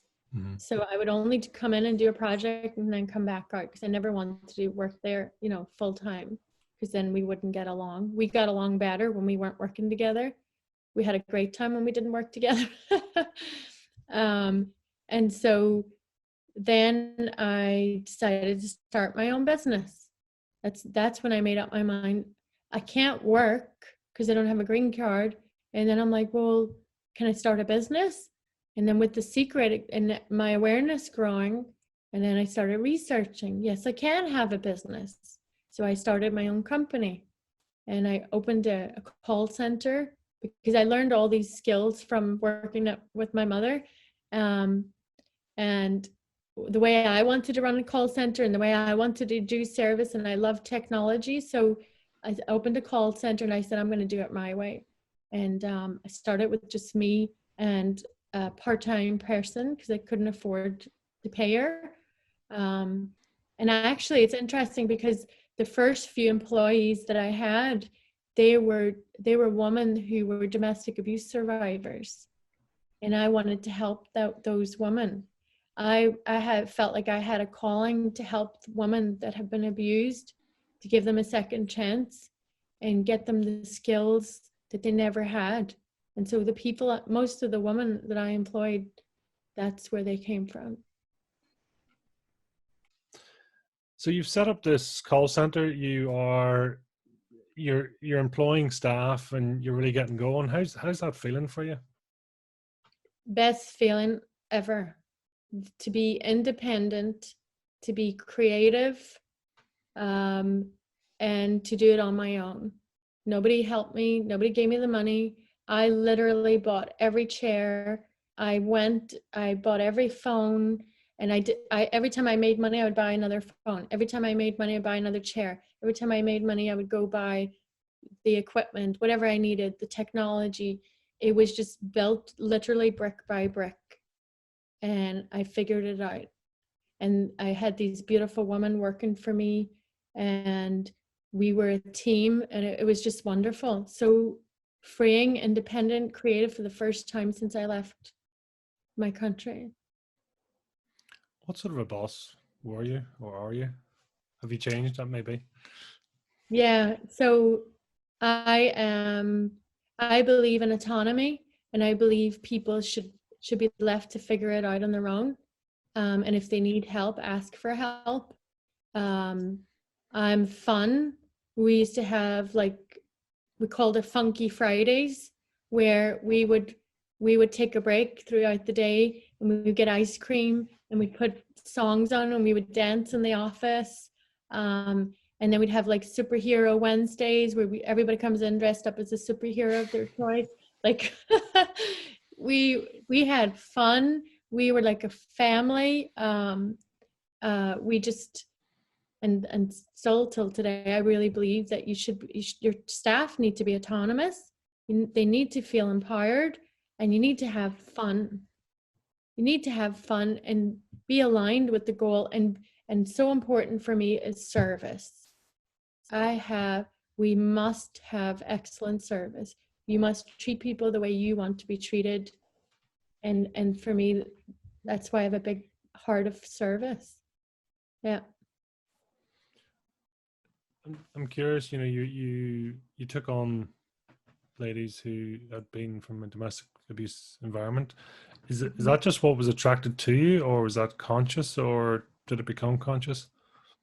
It was attracted to me in the beginning. So I remember being at a church, and there was like an event in this church at our local town, and I volunteered to wash dishes. It was after the party or whatever. And as I was washing the dishes, there was the woman next to me. She had her head down and she was helping dry the dishes. And I'm like, oh, what's your name? And so we started talking, and I could see she couldn't make eye contact with me. I could see she had such low confidence, and she was so uncomfortable to even look. She was a beautiful young woman around my age. She was beautiful. Her name was Katie. And I was so curious, why can't she look at me? Why is she so, like, she's lacking in confidence? And I was so curious. I just wanted to know who she was. And so we started talking, and then she told me her story. She was living in a car, Pete. She was living in a car. And I mean, it chokes me up, and I think,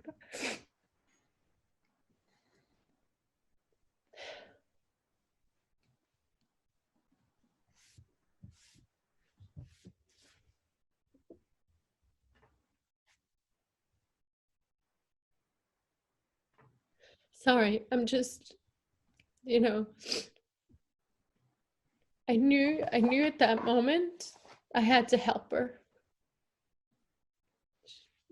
She was living in a car, and she had no help, and I knew, that's when I knew what I was called to do.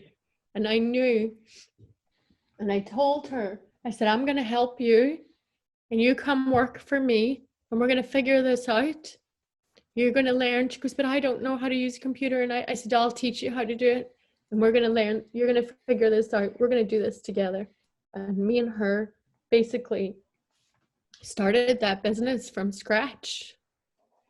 And she started making money. She got herself a wee place, and her life just changed. She's now the vice president of provider relations for a national company in America.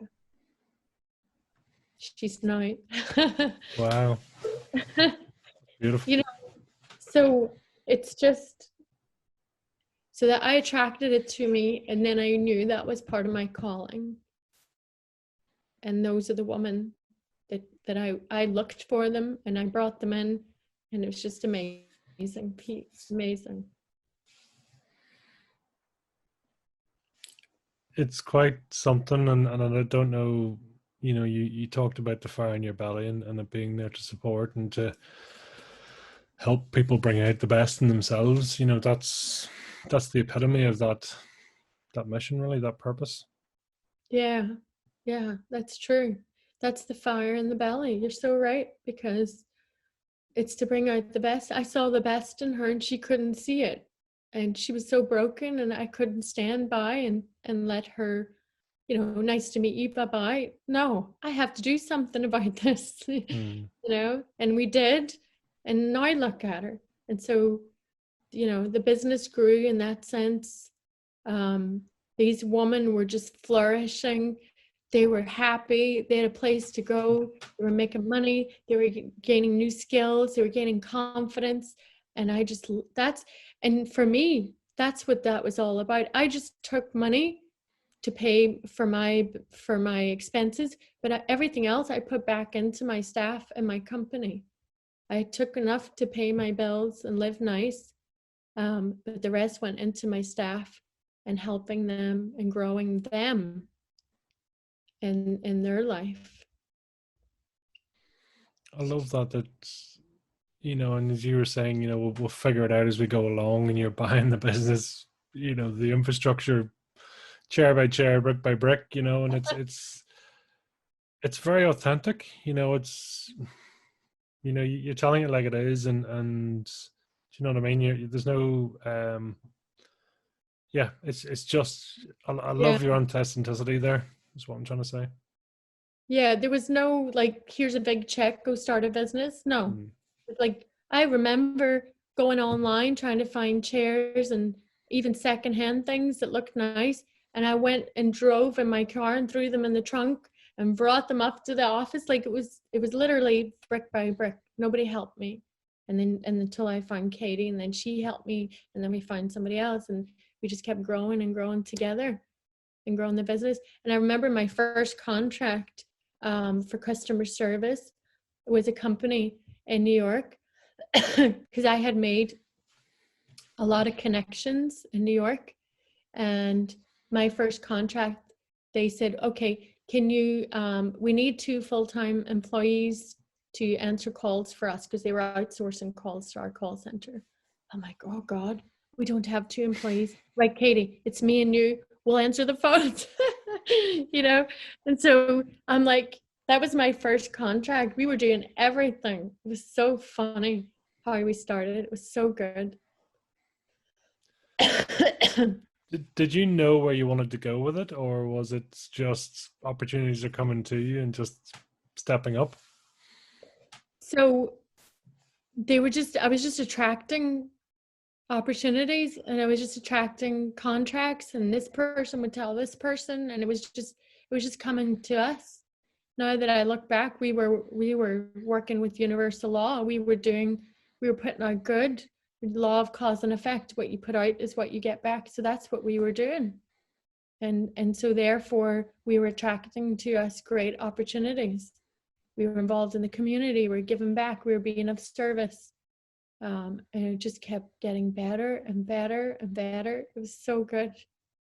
And then and so then I actually got married. I met a nice man and got married. And then we moved to Washington State. And he was a professional fighter, an athlete, professional athlete and fighter. And he was actually in the UFC. He was well known. And he was a lovely man. Obviously, I wouldn't have married him, but and when I got pregnant, um, and he unfortunately lost his contract, and his career started, failing, and he kind of fell apart emotionally. He couldn't handle it, and he wasn't from America. He was from Australia, and so emotionally, he couldn't handle losing his career, having a baby, being married. He just couldn't handle it emotionally. And he decided to leave and went back to Australia. And so I was a single mother with a baby.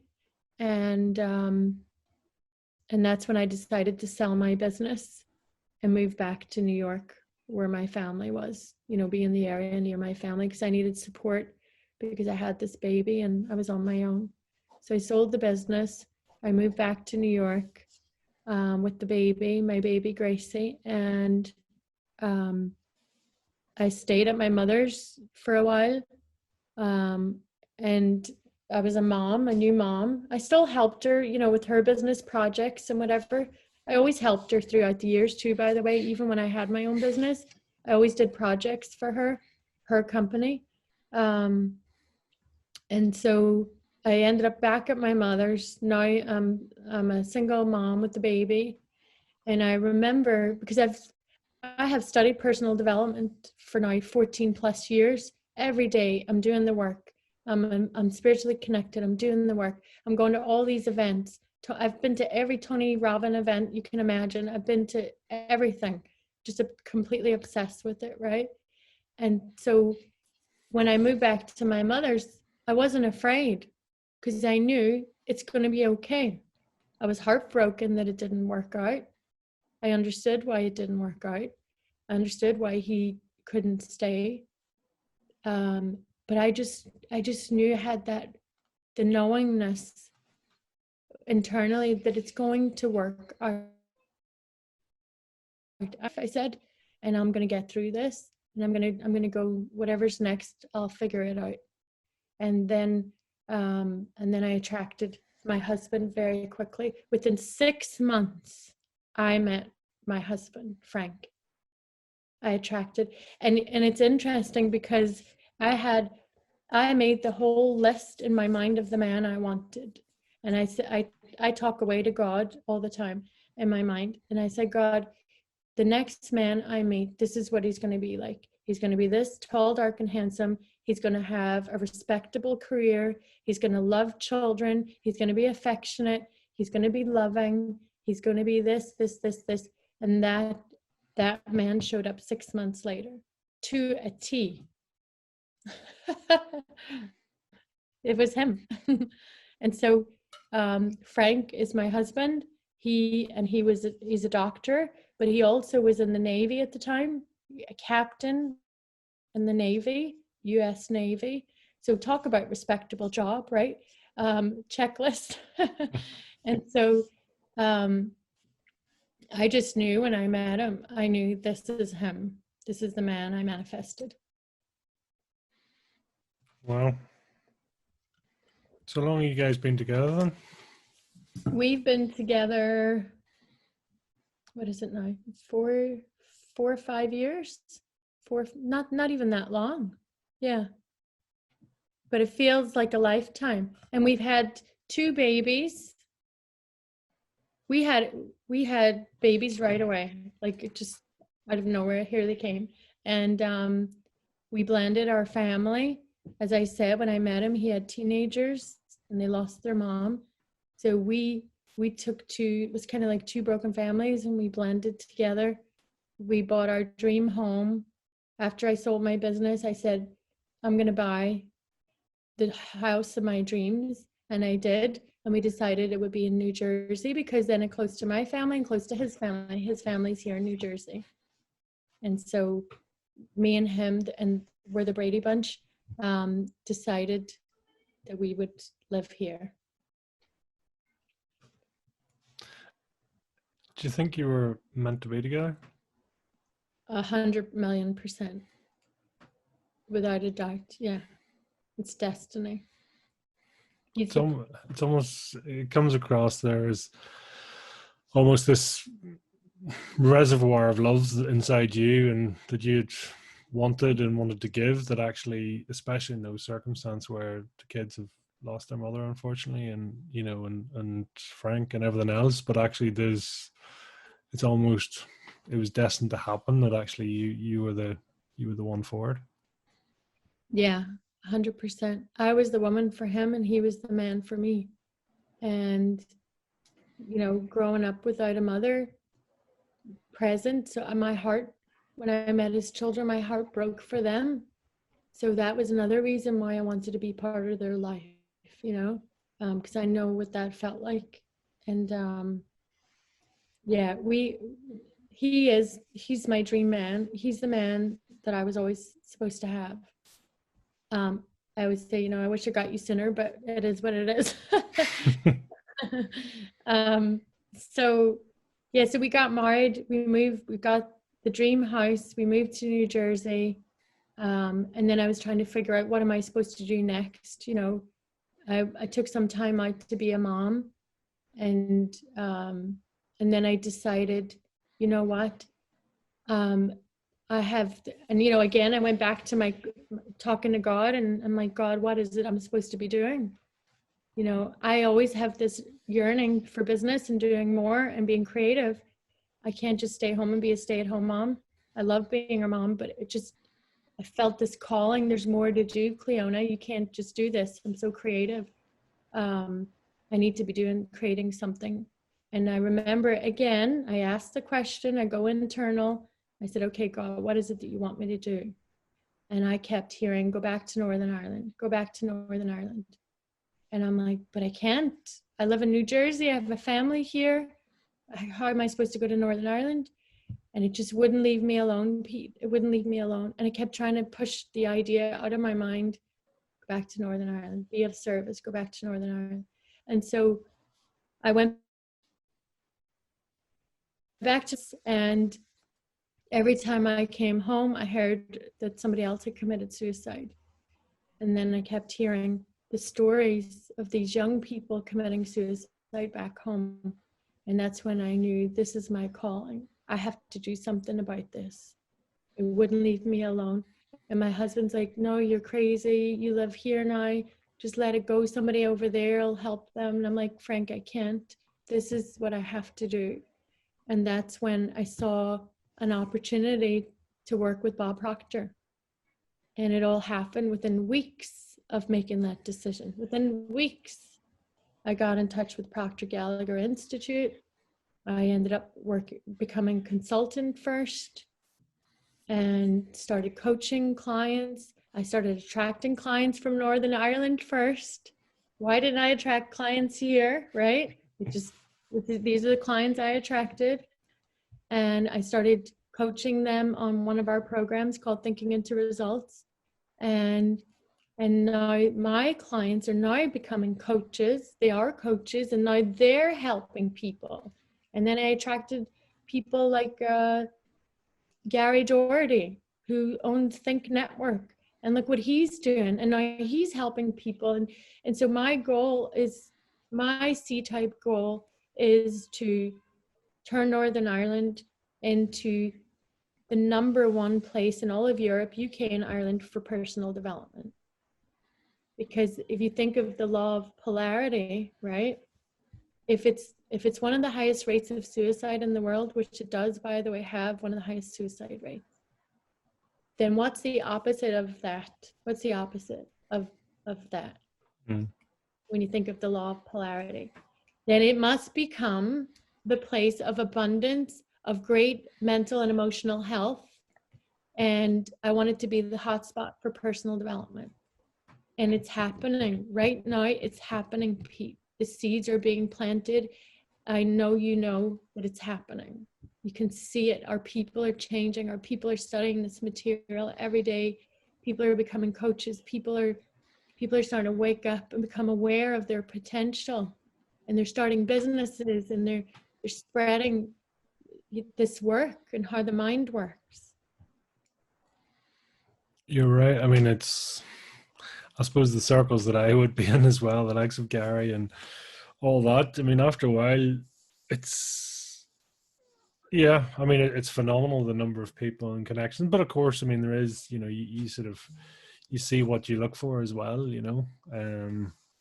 but it's interesting that Northern Ireland almost, and maybe it is that, from challenge comes great change, that actually, Yeah. the challenge of the past has created us, and it's just made us be just thirsty for more, hungry, Yeah. and wanting for more. Yes. And we will, and we are, and we're doing it. And that's, that's why I just jumped full steam ahead. And with Bob Proctor, I said, okay, so I'm growing my business as a consultant. I said, no, I want to work for Bob directly. I want to learn from the master. I need to know this. I need to know it inside out from the best. And so I had an opportunity to go meet him and meet some of his executives. And I just told him, I said, I want to work for Bob. I need to work for him. I have a calling. I told him, I said, look, God told me to help Northern Ireland. I need to do this. I'm going to spend the rest of my life, no matter what it takes, making this happen. And then I got a call a couple of weeks later where Bob invited me to be part of his team. And that doesn't happen. You usually have to work your way up and prove yourself. I did it like that. So he knew, Bob knows, his intuition is so powerful and so strong and developed. He knew that I'm talking from my heart, and so that's where I'm at. I'm working for Bob. I coach people every day. I'm being coached by the best in the world. In my opinion, Bob Proctor is the best teacher. I've done them all. I've been to them all. I studied them all. He is the last living legend, in my opinion, from Earl Nightingale back to, Napoleon Hill, Andrew Carnegie. He is of that lineage. I am studying with the best, and it's my job. And so the other businesses that I've created, you know, Be Me for Kids, Join the Workplace, and I'm doing a couple of other things that are coming out soon. And most importantly for me is my foundation that I've just set up. It's called Live and Love Life Foundation.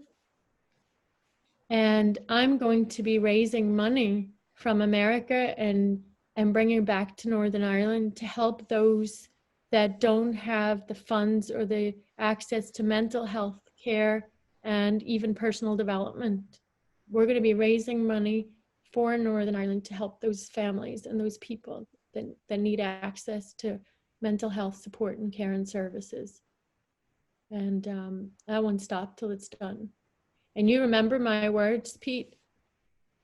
In Hope so. 5 years, in 5 years from now, Northern Ireland is going to be a force to be reckoned with, and Northern Ireland will become number one in all of Europe, UK, and Ireland for personal development. And our people, our country is going to transform. You watch 5 years, and then we look at the suicide rate. Watch what's going to happen.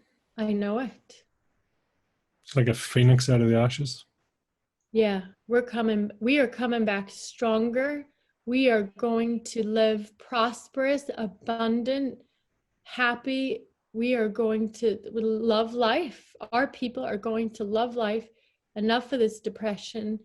We're going to manage our mind. We're going to know how the mind works. People are going to manage their emotions, and they're going to start businesses. They're going to create their own economy. They're not going to rely on outside. They're going to build business. They're going to support each other and create their own economy. I really believe that's what's happening. Yeah. Do you ever see yourself back in Northern Ireland, or don't know yet? So to live there, no. But I will be there often. Before this pandemic happened, I was there every 2-3 months. So I'll continue that. I'm going to buy a plane. So I'm going to fly back and forth whenever I want. That's the plan. It comes across there's almost it's a repetition of history. You know, your mother moved away to be able to send back and give back. You know, you've sort of moved away but retained all the ties and to send back, give back. You know, Yeah. It's interesting. I don't really have a lot of friends over here. All my connections, probably 90-something% or so back home. Yeah. It's like I'm here physically in America, but I'm over there. My heart's over there.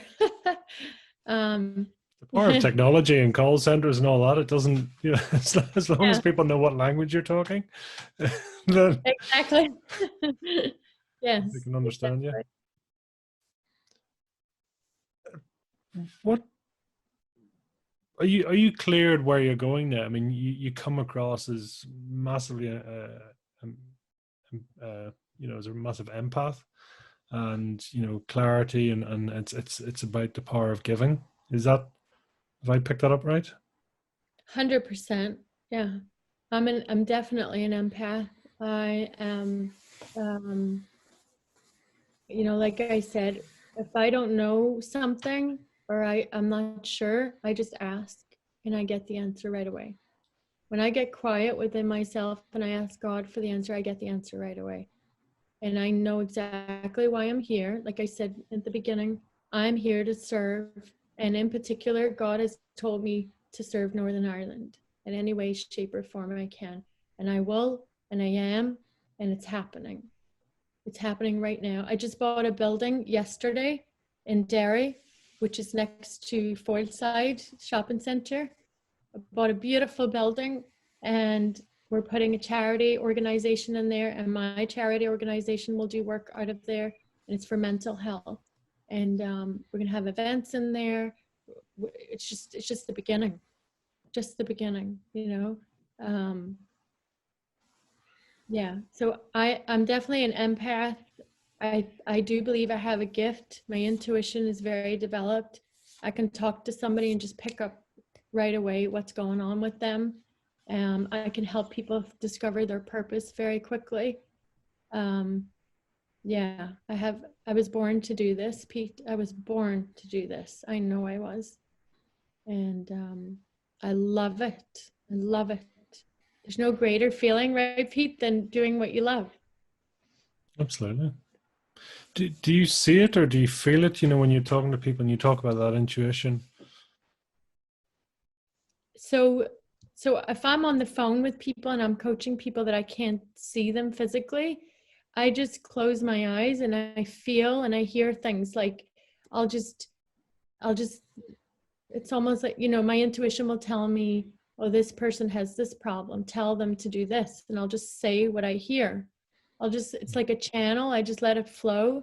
You're like, how did you know that? And I'm like, I just channel whatever I hear. I tell you what I hear through my intuition. And it's not hearing through our ears, obviously. It's picking it up from your heart and your mind. Whatever ideas pop into my mind, I just go with it, take inspired action.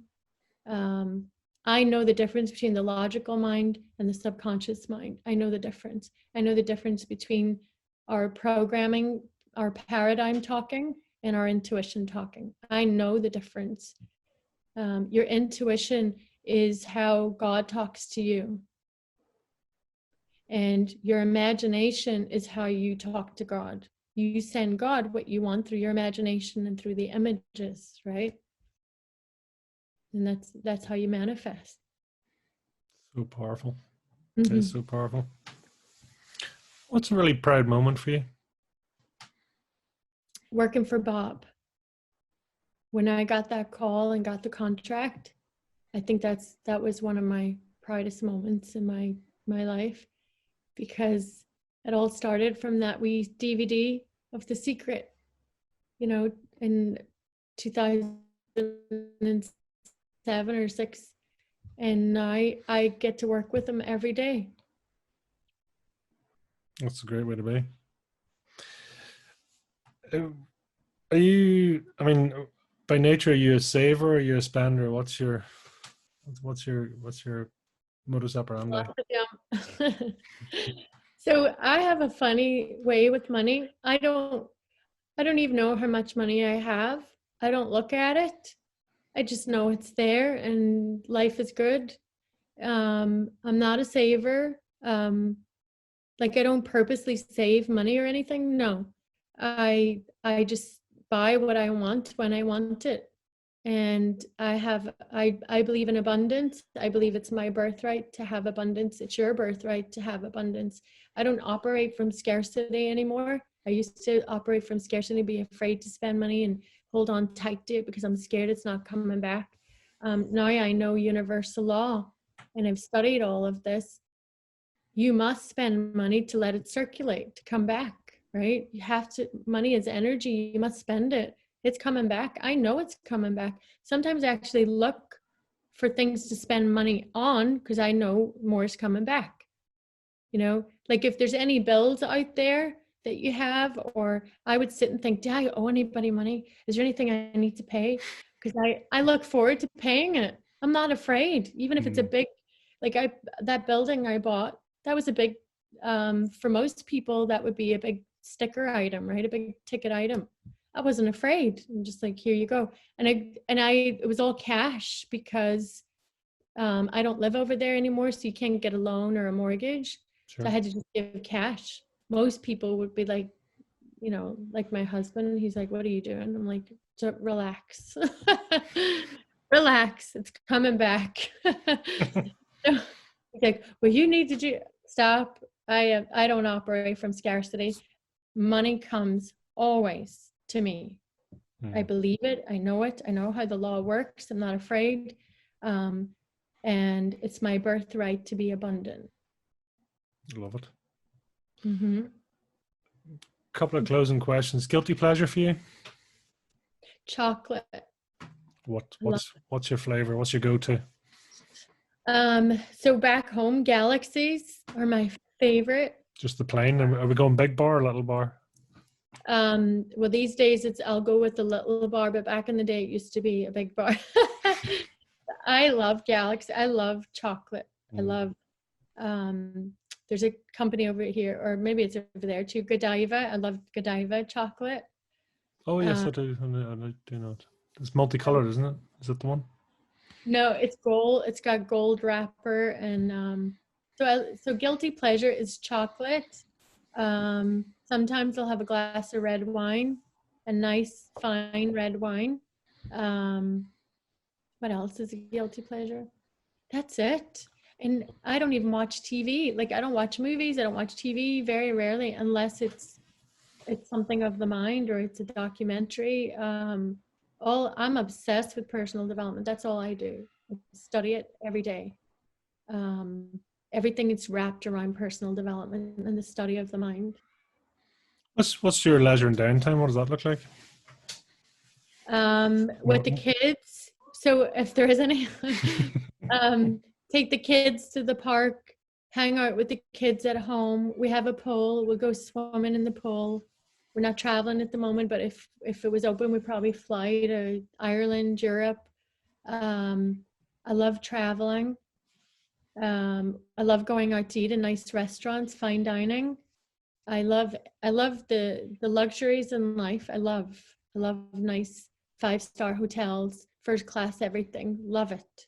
Think it's wonderful. And so so that's my downtime. And then studying. I love studying. You know, I just can't get enough. Any particular bucket list items for you? I mean, sounds like the jet's one anyway. I definitely want my own plane. I have my eye on a penthouse in Manhattan overlooking the water. Lovely. And so I'm going to get that. And so we also talked about getting somewhere either in the Caribbean or in Florida, somewhere warm. So in the winter, because it's beautiful here in New Jersey, but then in the winter it gets, snow and cold. So we want to have a place by the ocean that we can go escape in the winter. Yeah. Powerful. I love it. So tell us, how can people reach out to you? How can they get in contact, follow you, get involved? Yeah. I have mostly Instagram is great for me. It's Cliona Ohara on Instagram. I do look at all my direct messages for the most part. I do have somebody helping me as well manage it. So Instagram DM or my website, cleonaohara.com. There's a wee place in there. That you can send an email or fill in a form. Yeah. And fire in the belly, if you had to use 1 or 2 words, what would it be? For the meaning of fire in the belly, or? Your fire in the belly. What is my fire in the belly? In 1 or 2 words. Serve others. Perfect. Mm-hmm. So many people don't listen to that and give me 42 words. You've actually done it in 2. It's impressive. You said 1 to 2 words. Yeah, no, listen, that's great. But generally people don't listen and they but no. Well, my uncle and my no. Yeah. Serve others. That's it. Claire, I thank you so much for sharing your journey with us. And, I wish you all the best. If that's the right thing to say, I know you're going to do amazing things. I thank you. And I love to see the foundation and all the works you're doing. So well done. Keep going. Thank you so much. You too. What you're doing is part of this journey and it's all in alignment with my goals. So thank you for all that you're doing for our people, Pete. Thank you. So it's all about, if we all live with fire in the belly, we'll all be in a great place. Oh yes. Abundance. Okay. Like fire in the belly, grow, and live with abundance and expect abundance. Love it. Love it. Cliona, thank you so much. I look forward to talking to you again in the future, and take care. Thank you. Thanks. Take care. Bye-bye. Bye.